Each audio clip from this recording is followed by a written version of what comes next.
Johnson. In NHL 23, I signed Reese Johnson to an 8-year, like 100 or $1.75 million deal. Dude, that's the way to go. Like in every single like franchise mode, it's like you find the guys that you really like and you sign them for really cheap long term. So then that way you can go ahead and have them locked down. So if they do get better and all that, or they will get better because all you're gonna do is play them consistently. So Yeah, except for he didn't get better, so he's just been making 1.75 million in the AHL for the last 3 seasons, 4 seasons, something like that. But he's a key piece, captain of the AHL squad. Like, Reese Johnson, the future of the Rockford Ice Hogs. I hope he's just. I mean, he's great. He's great. I think that's the way to start the show, anyways, right there. Little Reese Johnson NHL 23 talk. I love it. The WCB Podcast, your source for all things Chicago Blackhawks and everything hockey. With your host, Jarom and Tanner. Let's do it. Jarom and Tanner. All right, well, welcome to another edition of the WCB Podcast. It's Jarom, it's Tanner. What's up, bud? Nothing. Just getting all situated. That's why I had a little off week there. Yeah, Tanner had no internet. I felt like I was dying. Thought I had Yeah. COVID again, but it wasn't. I guess it was just a really bad cold, and I'm just a little bitch. But hey, it is what it is. But Yeah, got my move down, and then Comcast was like, "You're all set with internet," until they found out that our apartment wasn't set up for Comcast. 3 days after they were telling me everything will be fine, it's like, all right, cool. Can you send somebody out here, please? So what do they have to do? Just go and reset. Yeah, they just had to like come and check some wires. Like, I don't fucking know what they did. They go beep bop boop bop internet. There you go. All right, technical talk with Tanner right there. Beep boop bop and internet. That's how it goes, buddy. I took some coding classes. I know. Well, not only did we take a week off, it feels like the Hawks took some time off too while we were gone. But you know what? The record may not be good, but as we talked about before we start recording, it's exactly how we want the season to play out. Minus two Yeah. games. Minus 2 games. Minus 2 games. Yeah. They got the 2 games they got blown out in. Oh yeah. So I guess minus 3, because technically it would have been nice if they went 0 for 6, but they went 1 for 5. Yes. They beat Nashville. The last time the Hawks won was the day our last episode got posted. So it's been a rough 2 weeks, give or take.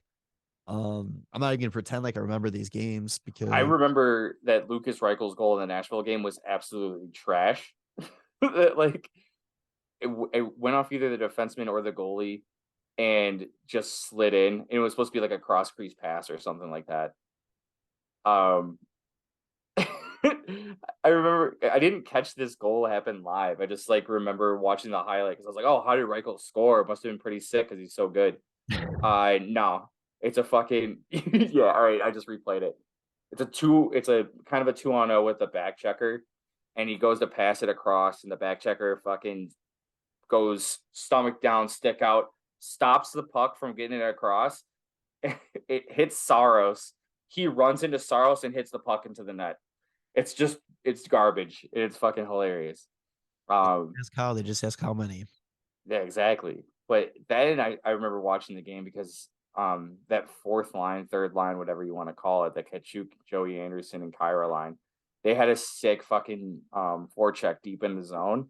And then it was just Kachuk just like picked the pocket of the defenseman, and Joey Anderson had just the guy that he had just been fighting with behind the net. He curls around the backside, and Kachuk has him all day just wide open.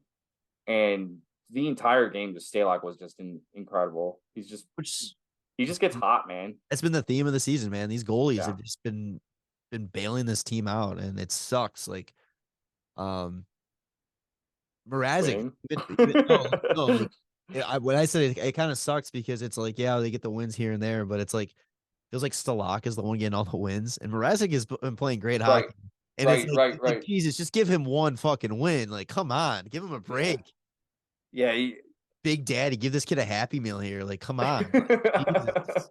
True. Like, it's the how well they're playing doesn't translate into like the dubs, but that's kind of what we want. I'm sure it's not what they want at all. I just remember like during the broadcast too, like they were just pounding on Stalock like late in the period. Then Yossi finally scored, and they're like, it was, I guess, bound to happen, man. Like so many chances, and he was just relentless, and then finally went in one from the point, but only like 25 seconds left, so they locked that one down. It's like, damn it, I really, because what, like in the previous game they just beat Boston too. I'm like, please, we don't need a win streak. We don't need a streak here. Don't do this. Don't do that. Don't do that. Yeah. But no, real quick, talking about goalies again. I pulled up since the last time we recorded. Stalock is 1-3 with a 902 save percentage of 278 goals against average. Fucking great. Awesome. Mrazek in his one start back from his most recent groin injury. Lost against Vancouver. But stopped 27 of the 30 shots he faced. So he's got 990 save percentage, 308 goals against average. And then there's Doby, who made his triumphant what am I saying? Triumphant return. Triumphant, yeah. To the NHL. First start since January of 2022. Yeah, this is one of those games we want back, but it's a little bit down the road. After Nashville, the Hawks took another trip to Mullet Arena. Oh, also, by the way, while we were still talking about goalies, because right before you wanted to talk about Arizona, was after the Nashville game. This is where I was kind of talking beforehand. They had mentioned that for goalies with a minimum of 15 starts in the NHL, at that time, Stalock was like top 10 or like top 5, maybe. He had like a 920 save percentage. Now he's got a 915, which is still really fucking good. But having like a 920 save percentage on a team that's not that's literally bottom 3 in the league. And sure, you don't get a lot of recognition for it because like you haven't played as many games as some of the other goalies. Because like 15 games played, more than 3/4 of the way through the season isn't a ton. But I mean, those are hard games played, and having a 920 save percentage at the time is pretty fucking good. I mean, 22 games this year. He would have played a lot more if he was healthy. Didn't have that stupid concussion problem. Yeah, who the fuck was that again? Casey Zizekas. Yeah, fuck you, Casey. But actually, great, you did us a favor because that's what I'm about to say. We might have won a lot more games. Sucks, but let's be honest here. The way things were going, thank you, Zizekas. No. Right. Maybe a little thanks is in order, but like also nobody should ever want anybody to get hurt. So right. But yeah, again, Arizona, Mullet Arena. Man, if we're still in the bubble situation, Arizona got to play all the games in Mullet Arena, they'd be a fucking championship team right now. Like they actually have a good home record at Mullet Arena. What was it? Like it was some stupid number, like the playoff teams that they have a better home record than. I'm trying to see it right now. They're 20, 12, and 4. And I don't know how they sort this out because if it's like win percentage, because if I'm sorting out like who's got the best home record, right above them they have listed Dallas with 18, 10, and 9. So is it like win? Oh, maybe it's points because they have 9 overtime losses. Yeah, that's probably. I don't know. I was just looking at strictly at wins. Like having 20 home wins is pretty fucking good. They technically have a better home record than the Colorado. No, not Colorado. Sorry, New Jersey Devils. Yep. Seattle, who is making a push for playoffs. I think Seattle is going to be in the playoffs. I think that's no question. Yeah. So I guess teams are getting better. Playoff teams are getting better, but the fact that New Jersey has it's only 1 point, one more loss than Arizona, but still, it's kind of funny. Oh god, felt great. Yeah. So Arizona, just good at home. Scary stuff, but that's good for us because if you're competing for the bottom of the league, having Arizona win, that's a big 2 points for Arizona and a big not 2 points for us. Do you want to talk about players having sneaky good years? Clayton Keller. Yeah. Holy shit. Yeah, 75 games played, 36 goals, 45 points for 45 assists for 81 points. Like, yeah, he's having a career season right now. I think it was John Scott tweeted something about it. He goes, it's even more impressive when you realize it's basically 1-on-5 whenever he's on the ice because he's got no one else to play with. True. I mean, that team, I don't know other than like Lawson Krause, like who the hell's on his line, Let's see. Team stats. Clayton Keller and Oh, Nick Schmaltz. Yeah, there you go. yeah, like Lawson Krause, Nick Schmaltz, and I don't know, Barrett Hayton, who's their big young guy, who they drafted fifth overall in 2018. see, I think he's another player, like kind of like McKinnon too. Like it took a little bit of time for McKinnon to get going in his career, and it's like same thing with Keller. Like he was, I mean, Keller's still young. Don't get me wrong. So it's not like it's like he's this old vet or something that's finally breaking through. Oh yeah, But he's only 24. it's like you can't the expectation of these like kids coming in at 18 and just being a game changer. Oh Like yeah, you got to stop that. Like and you got to it's let them develop. it's crazy to me to think that like I feel like Keller's been in the league for so goddamn long already, and he's only 24. But yeah, he played 3 games like his draft year, and then he's played pretty much every single game since then. He literally didn't miss a game for the first 4 seasons because there was a shortened season or the 2 shortened seasons for the COVID, Yeah. and then he finally missed some time just last season. I don't even know if he's missed a game this season yet. Let's see. They have 75 games played. Yeah, he's played every game this season too. That's great that's somebody you want that puts up points and doesn't miss time. You're building. I mean, Arizona, man. He's a good piece to build around too, and I think they have Heck, him locked up for a good price too. He's only like 7 mil. let's see. Cat friendly. And 715 or se- 7.15. Yeah. 7.15. That's great. And he just signed that deal pretty recently, did he? And it expires at the end of the 27-28 season. Oh, he's in the third year of an 8-year deal. They just need to build around him. And I think that, I mean, obviously they're just trying to do it through the draft.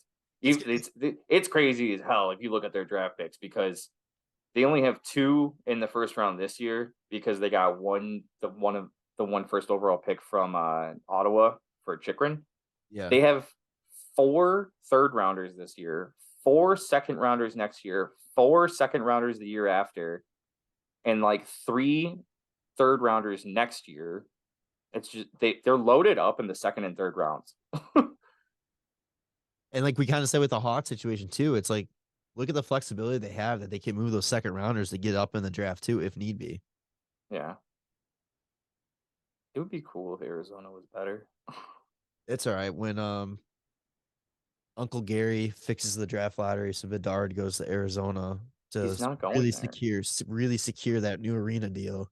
No, he's not going there. There's no way that they're going to put Bedard in a small market team. So he's gonna go. He's going to Chicago. It's fucking happening. When Chicago is good, the NHL is good. Chicago being a top team is good for the NHL. I'll tell you that. Say it louder for the Hawks haters. Yeah, when Chicago is good, the NHL is in a better place. That's all it is. Let's just hope the lottery balls think the same way. But how fucking sick would it be? As much as I hate St. Louis, if the Hawks got 1 and St. Louis got 2, and you had Bedard and Fantilli going against each other in the same fucking division, nonstop. Yeah, how insane would that be? I don't want St. Louis to get that, but if they were to win the lottery, let them win 2 if we win 1. I don't give a shit then. No, I still like it if they don't get anything. Yeah, I do too. All right. So then after Arizona, the Hawks back to back, if there's dicks just kicked in, losing a total 11-1. Against Colorado 5-0, Washington 6-1. Yeah, like I said, I don't even pretend like I remember these games. The only thing I remember from the Capitals was the Khudobin trying to clear the puck. Yeah, that was passing it right to the Capitals for the empty net. Hilarious. This one, I remember the Colorado one just for like the little bits that I got to watch. I think Stalock played this game again. Just like it's kind of the luck of of the way that the game goes because he still plays stellar, but like there's some chances that you just have zero fucking chance on, and that happened a lot in Colorado. But also, Colorado is literally on fucking fire right now. They have been storming back into the playoff picture. Like they're A point so behind close to that. taking first place. Yeah. Like they were out of the playoffs like a few weeks ago because like they've been writhing with injuries, and now they're almost in first place in the entire Western They're Conference. 9-1 in their last 10. Yeah, and they're decidedly 9-1. Like they're not losing games; they're winning by a lot. And they have a game in hand on Minnesota too, who currently They're barely giving up any fucking goals. It's insane, dude. Like they're gonna waltz in and win the cup again because the East is gonna murder each other. they still don't have Landeskog, right? No, he hasn't played a game yet this season. Still, God, if he's able to play in the playoffs, fuck. yeah, it's gonna be crazy. Uh, Um, so that yeah, the Hawks really had no chance this game. The team is on fire. And then yeah, that Washington game that you were mentioning, I didn't watch that either, but that I did see that highlight of Hudobin trying to clear the puck and just like what the fuck is going on? right up the middle, and but Oh, Zaitsev scored this game. No shit. Awesome. First goal as a Hawk. First goal of the season. But yeah, nothing nothing going on there. and then the The next couple games, Minnesota, was it Minnesota, Vancouver? yeah. Yeah, both games tightly contested. Hawks were in it most of the way. Especially the game against Minnesota. Ryan Reeves went up Yeah. Minnesota 1-0 almost halfway through the second. Then Lucas Reichel scores his fourth of the season, a minute 15 into the period, and that was it. There's nothing until like Minute 15 into the third. yeah. Yeah. And then there was nothing until about a minute. What was 10. a minute 10 left? Or no, Yeah. a minute 11 seconds left. In the third, and of course Ryan Hartman, Yeah. Blackhawk revenge tour. All It's the not revenge tour for it Ryan is Hartman. No, because he was traded years ago. doesn't matter. You know, He's become such a good player. It sucks that we traded him so early on. yeah. But I remember when we were drafting him and the scouting profile on him was like what is it? Ryan Getzlaff. And I was like, ooh, Ryan Getzlaff would be good. And it's like I think that's exactly kind of how he's turned out. He's more of a goal scoring Ryan Getzlaff because Getzlaff is easily one of the best like playmakers of all time, or at least in the 2003 draft class. He's a Hagel. Yeah, he's more of like a Hagel. Hagel filled in the He's role a of fucking Hartman. a grindy guy that like puts the puck away too. He hasn't had as good a season as last year, I don't think, but And then now Radish is taking over the Hagel role. Let's just continue. At least we yeah, always have that type of player. I mean, that's kind of key. that's my favorite type of player, baby. Yeah. So he scores. I think it was a breakaway too. I don't remember. But anyway, so they tied it up there, or they took the lead there, and then they put the empty net goal, with like 30 seconds left to put the bow on that one. And again, this is another Stalock game or Stalock game that was just he didn't get tested that much though. He only faced 24 shots, saved 22 of them, 917 save percentage. Perfect on the power play, perfect shorthanded. He had more shorthanded shots against than he saw power play shots. Yeah, the power play's not good. God. And then you go to Sunday was Vancouver was in town for Colin Delia, baby. Colin Delia revenge tour. He's not good. He's not good. Hawks, he's good. That's his second win, isn't it, against the Hawks? I don't. Maybe he still lets in like trash goals. Like the first goal was not good at all. Connor Murphy, birthday boy. Connor Murphy gets a shorthanded goal on his birthday. And then they tied it up with about 20 seconds left in the second period. So classic Blackhawk goal, letting up a goal late in the period. Yeah, last second. Typically, though, that results in, a goal right in the first minute of the next period. But somehow the Hawks were able to fight the pressure off and just really stick around in this game. And then it took about halfway through the third period before Elias Pettersson, who also career year, Yeah, fucking coming resurgent. quietly career year too, This man. Because I Vancouver, everybody. honestly, What's up, guys? I just want to talk to you real quick about a cool event that's happening soon on April 8th at 2:30 p.m. at the Allstate Arena. The Chicago Wolves and the Veterans Hockey League present the Wolves Warrior Classic, featuring the Carolina Warriors facing off against Chicago's very own Level Zero Heroes. We've talked about the Veterans Hockey League before. We've played in it. They do awesome work keeping veterans on the ice, and try to just get them the help they need once they come back from overseas. This is a big event for the Same U Foundation. The Same U Foundation is for brain injury recovery, and also other cool stuff. I'm going to throw a link in the description below for you to do more research on the event if you want to hear more about it. It is definitely a must check out event. And if you can't make it out there, there's definitely ways that you can donate to Same U and to Level Zero Heroes to help them achieve their goals of helping out veterans. Again, that's the Wolves Warrior Classic, April 8th at the Allstate Arena at 2:30 p.m. yeah, when they were not playing well, like I don't think I was thinking he was doing that good. He's got 93 points in 71 games. Also, there was a lot of shit about JT Miller for a good portion of the season. He's also pulled it up into like point per game like territory too. Yeah, I mean, Let's see, he's got 73 in 72 games. damn. Taki really pulling him in. Yeah. And where are they sitting right now? They're still a few points out. I don't think they make it. They No, got 73. they have a shot, but they don't. Oh, yeah, it's a long shot. It's like one of those like 2% chances or some shit, probably. Reichel made it a 1-goal game for his 5th of the year, back-to-back games with a goal. I mean, he's been playing pretty well over the last like 6 or 7 games. So, Yeah. going to Rockford might have been the right move for that guy, despite what people said, us included. I think we were a little frustrated at first, but I think overall it was the right move. And again, another empty net goal to put it up 4-2. And Mrazek played fantastic. I don't know if fantastic is the right word, but he played good hockey. Like I said, Yeah. 27 saves on 30 shots. I mean, what does the guy got to do for a fucking win? That's all I got to ask, man. You got to feel for the guy. Yeah. I mean, shit's tough.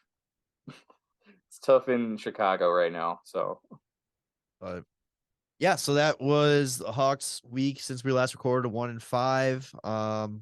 Minus the Colorado and Washington game, it's been not bad hockey. It's exactly what we've been saying all year.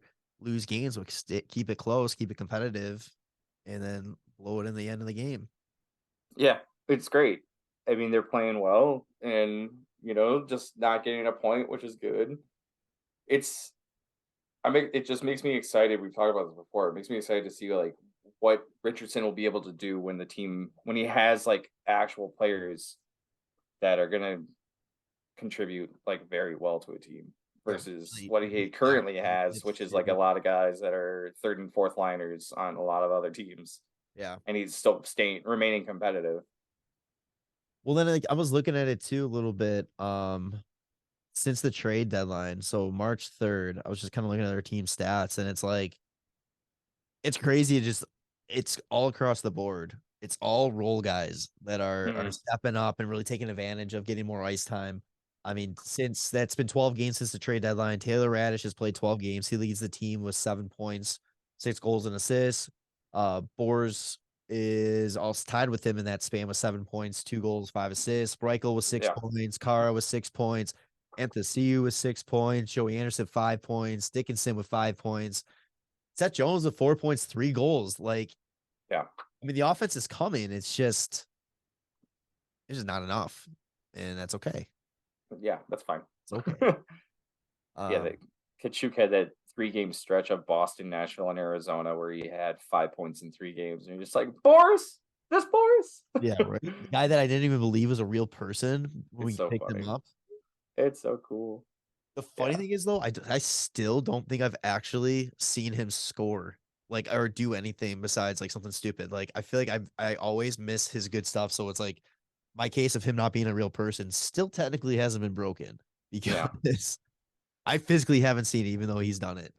Um, so 9 games left of the season. The Hawks are playing as tonight, as we're recording against Dallas. They got St. Louis on Thursday, I believe it is, and then New Jersey on Saturday. That'll be the next time we record, like, well, before we record next. And then they wrap it up against Calgary, Vancouver, Seattle, Minnesota, Pittsburgh, and Philly. So not a good sign. Looking at some of those teams, you got to kind of hope that we get some help across the league for the Sharks and Blue Jackets to steal a couple games here and there. Yeah. Hopefully, yeah, it doesn't. I mean, we might beat the Blues. See what happens. I was gonna say, do you want to do like 3 players of the 2 weeks that we had? Yeah, I mean, let's see. Let me go back to. I think I give one to Reichel. One to Reichel because he had 3 goals in 6 games. I guess he had. Yeah. um, Stalock and like the only win. And why not like Nikita Zaitsev scoring his first as a Hawk and his first of the season? All right, Zaitsev, Reichel, and Stalock, whatever. Still Uh, locked down. so yeah, there we go. Those are your 3 stars. Congratulations, you earned it. Yeah.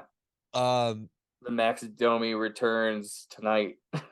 Revenge tour. He's still talking about how he enjoyed his time in Chicago. So I'm really hoping that Hey, he's open to coming back in the off season. yeah, you'd be a good face for the franchise. Let's see. Some injury news came up. Kurashev's out for the remainder of the season with a shoulder injury. Tenorti is day to day with what was it, hip injury. Yeah. Austin Wagner is cleared, ready to play from a hand infection. They're just trying to get him caught up to speed. So you got to imagine he will be playing in the couple games coming up here. Reese Johnson was activated. He was in COVID or not COVID concussion protocol for a minute, correct? Remembering that right? Yes, I think it was concussion protocol. Um, Um, and the it big would Alex Vlasic is Vlasic emergency loan called up. yeah, I don't know. I know he was injured for a while, He and now he's broke cleared to his play. did he break his like fibula or something like that? I'm trying to see if I can find it. It was either that or like a foot thing. It was his foot. What? Okay. Yeah, he had an injury to his foot, and he was expected to be out 6 weeks. That was back in mid-December. So I think he was just playing in the AHL, but he was called up recently because of Tenorti being out. Okay, that made sense. Um, fuck yeah, dude. So tonight, Alex Vlasic's playing. They got Wyatt Kaiser playing. So some of the young guys will be pretty nice. Look into the future, potentially. I think they're going 7D tonight. I'm just looking at what the lineup is. So Seth Jones, Murphy, Zaitsev, Kaiser, Mitchell, Vlasic, and Jones. And they're already down 1-0. Good. Tyler Sagan is 18th of the season.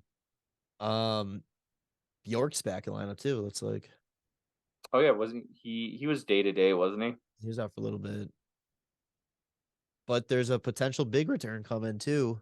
Yeah. Jonathan Toews was back at part of morning skate today. From some of the reporters that were there, were kind of tweeting about it, said that he looked good. He looked like himself, shooting around, strategizing with Reese Johnson, roughhousing with Seth Jones. And then he spoke to the media because who else is the media going to talk to? I just love that it's strategizing with Reese Johnson. And it's just like, I know who's gonna be out there looking to create some offense with me. It's me and Reese Johnson. I fucking knew it. He knows it. He knows it too, man. Reese Johnson's the goddamn man, dude. Yeah. But yeah, so some of the comments that stood out to me is I'm committed to getting back to a place where I've got the energy to not only play the game at the level I know I can, but also the energy left to enjoy life, left over to enjoy life. all that stuff's been non-existent. It's just go home and lay there, and we'll see how things play out. Um, when day after day you're just pushing through pain, it's like to what end? I'm at the point where it feels like more damage is being done than is a good thing. So, and he pretty much said, um, it's definitely on my mind that this could be my last few weeks in Chicago. And it just kind of taking those comments, is he really thinking about still playing after Oh, the I don't season? know. I don't think so. I feel like he throws the bait out there where he's like, you know what, I got to think about life past hockey. I gotta, see what's best for me. But then he's also Yeah. like, but I can still, get myself to a point where I can be competitive. Well, And well, that's the thing. Like when you played hockey your entire life, and that's all you know. Like the fact that you still want to play and you feel like you can give more, but then your body's like, you're done. Like you don't know what to do about it. Like yeah, you personally did not plan on like quitting this early. Like retiring. Like you probably wanted to do at least a little bit more and stay competitive. But like your body's just not agreeing with you. Like that's just tough to kind of be like, I got to listen to my body rather than like, all right, then it's my decision to hang him up now. so I don't have exactly what he has, but I mean, my Crohn's disease, all that kind of stuff. It's like fatigue is a huge thing that I deal with all the time with it. And it's like, I am not a professional athlete. I'm not putting my body through this shit that Jonathan Toews is putting through body. And there's days where it's like, I don't even want to fucking move because I'm just so fucking sore, tired, and just feel like I've been ran over by a truck. So it's like, I can't even imagine what what he is going through every day trying to push himself to be better like he said But, he's doing more. to push himself to be an elite level fucking Yeah, like NHL player. Like, top of the, I mean, say what you will about different sports and all that, but it's like hockey players as athletes are some of the most athletic and coordinated people in the world. And to do what they do, you have to be to a completely different fucking level with your mhm, training and your habits and all that. And to do that with the type of disease that he deals with, that's fucking tough. And yeah, it's like, good on him for, wanting to keep playing and stay out there. But it's like he said, it's like you're doing more damage than's good. And it's like, so it's like, what is the point at this point? Well, he's got nothing to prove. right. He's done it all. The only thing he hasn't really done is like the individual point awards. Oh yeah, And he he's was never got going the to get that to Selkie begin though. with. Yeah, he was never going to get those in the begin with, anyways. Yeah, it's just gonna be crazy. We said before of like the amount of guys from that Stanley Cup dynasty era that like just kind of go out not on their own terms, and seems like with the way that he's talking, like you clearly want to play more, but like is it going to be worth the sacrifice you have to make for your body? Like are you even going to be able to push yourself to do that? Like it makes me wonder about like you remember when like Corey Crawford, like that whole thing happened where it's like the Hawks were like, all right, we're if you want to keep playing, like it's not going to be here. And like, what if they say that to Taves and he goes and signs another ticket somewhere else and then he plays in the preseason? And it's just like, dude, I can't fucking do this. Can't do Like, it anymore. Yeah. and it's just gonna suck because you don't want to see the guys do that. Like, if they're gonna keep playing, I would love to see them play for the Hawks, but like, Exactly. does it even make sense for them to keep playing? That's what I'm really hoping, if he gets into one more game this year, I hope it's a United Center game Yeah, and he gets the send off that he absolutely deserves. And it's like he's not going down on his terms, but at yeah, least he gets to go out as a Hawk, and we all know it's coming. So everybody, it's not like one of those big shocking surprises kind of thing. So it's like whatever his last game is, like I think about it, it's like how cool it would be to give him like the Pat Foley salute at the end of his last game calling the Blackhawks. yeah, Tays for his last game, like right. he deserves it. And like what him and Kane did for this city is just, it's unbelievable. They put hockey back on the map for us, and it just, fuck, it sucks, man. Man, if he could play it, oh, in the last home game is against the Flyers. Who? Yeah. Like, how sick is that? Like, you ended the cup drought against them. Did you see his comments about Kane though? No. So he talking about the Kane trade. He goes, I was shocked. The possibility was there for a while, but I was like, it's not actually gonna happen.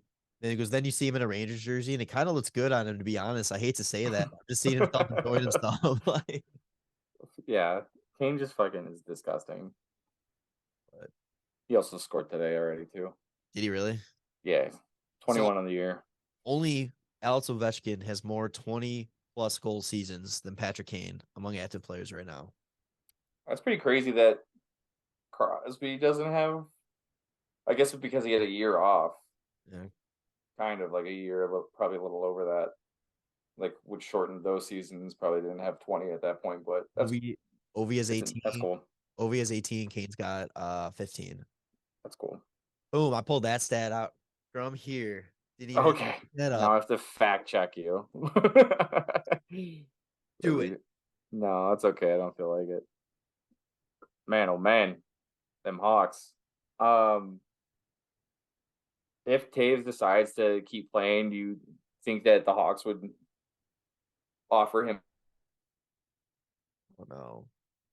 We almost got through the whole episode without any issues, and you freeze up in such a funny way. Frozen. You there? There you go. Yeah. Sorry, I guess my internet had cut out for a second. Classic. Yeah. Um. Do I think the Hawks would offer him something to stay? Is that what you're asking? I was saying if he decides to keep playing, do you think the Hawks would extend a contract to him, or do you think they would just like part ways? I don't know. I mean, at the beginning of the season, I would say I think they would offer him something, but I kind of feel like after moving Kane, Kyle Davison is more on the lines of like, all right, let's just Yeah. start this fresh and let's put my spin on not like bad my spin type of thing, but it's like let's get out of the past, let's move forward and get this next chapter going. Yeah. But I don't know. I kind of thinking like if you want to add, if you're gonna just go like the younger route, having the veteran presence of somebody that's been there, and like also somebody that can assist like the centerman of the future for this team with like winning faceoffs, I think that would be huge. Well, that's like I was saying too. Like, I was kind of talking about Reich a little bit on one of my blogs on Hockey Buzz, and I was saying it's like he's got the pieces there, and now it's like one thing that Kyle Davidson needs to do this all season is go get a veteran piece to play with him and mentor him a little bit because now this Hawks team does not have that. So it's like, yeah, maybe, yeah, keep Tays around for that reason alone. Yeah, pretty much. Um, all Plus, right, I mean, you got to reach the cap floor anyway. exactly. So, a couple quick notes, then we'll move on. So I think the internet's starting to go out a little bit here. So let's try to wrap this up here. Um, Yeah. signed a couple entry level deals. Antti Sorella, Sarah. and Paul Ledwinski. Yeah, Lodwinski, Yeah, both of those guys to the the guy that we picked up in the second round of the last year's draft that we used the Ottawa Senators second round pick for. part of the DeBrincat trade. Yeah, part of Uh, the DeBrincat trade. yeah, so yeah, we'll see what those turn out to be. And then prospects already in our system. Nazar and Drew Comesso both reached the Frozen Four. If they both win their games, they will play each other in the championship. So let's go. It's pretty sick. Yeah, I had the Michigan game on for the last few seconds of the third period, and when they tied it up, and I was like, "Oh shit!" It was, of course, it was Fantilli that scored as well. Of course.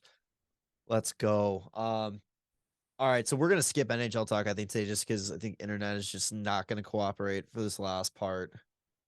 Yeah, I don't know why it's all of a sudden Yeah. shit So, though. yeah, episode 217. Tanner, if you hear me, can you say it? Can you name it? Um, fuck, man.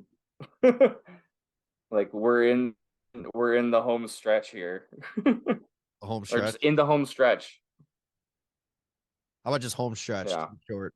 or the race for last. All right. So episode 217, the race for last. It's been Jarom. It's Tanner. Make sure to follow us on all social media at WCB Podcast, Spotify, YouTube, Apple Podcasts, 5-star review on all of them that allows you to. And yeah, we'll see you on the next one. All right. Love you, boys. Bye. Thanks for listening to the WCB Podcast. Be sure to subscribe wherever you heard this podcast. To connect with Jarom and Tanner, check out the boys at WCB Podcast on all social media. We'll see you next time.